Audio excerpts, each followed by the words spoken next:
everyone, Hexi here, and today I'm going to be talking about a classic arcade game that's an essential must-play for your arcade collection. Released by Sega in 1992 for the System 32 arcade board, The Revenge of Death Adder was a sequel to the original Golden Axe that was only released in arcades. The combat of the Golden Axe series, in general, is heavily based on positioning, as well as your attack frames. A lot of the lesser enemies have easily interruptible attacks.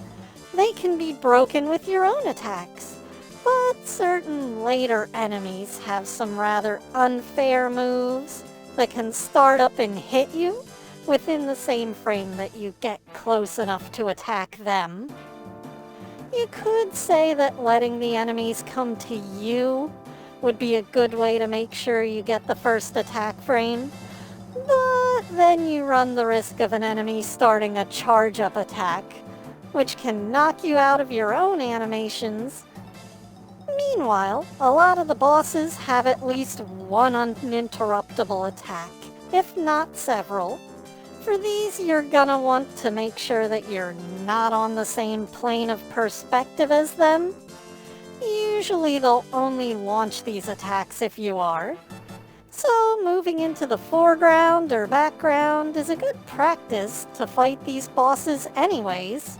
And it's a good way to get them to come to you to get in attack range. The backgrounds in this game are super detailed. You can even walk into the third dimension. Look at that parallaxing. Look at that fake perspective. Behold the power of Mode 7. Every animation is super detailed.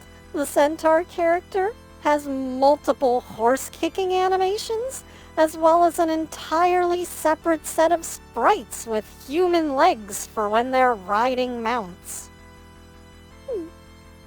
The giant character carries around the dwarf from the first game on his back, and he handles casting all the spells for the giant, including summoning death itself, and he even deals the final blow to Death Adder at the end of the game.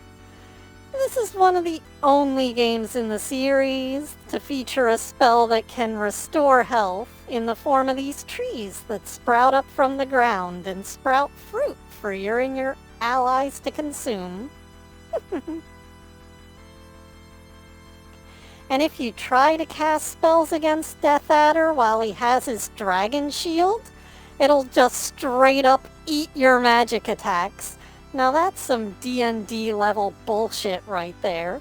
But all of that is just to say that this game pays a great attention to detail and adds a bunch of features that it really didn't have to, but I am so glad that it did. Like the optional peasants that you can rescue. They didn't need to be in the game. The items they drop, they could have just spawned on the ground, like in so many other beat-em-ups. But Golden Axe really owns its medieval barbarian legend style. The game even has a branching path system, though it could have been a completely linear game. You could really feel the developer's passion in this one, and it gets me fired up just talking about it.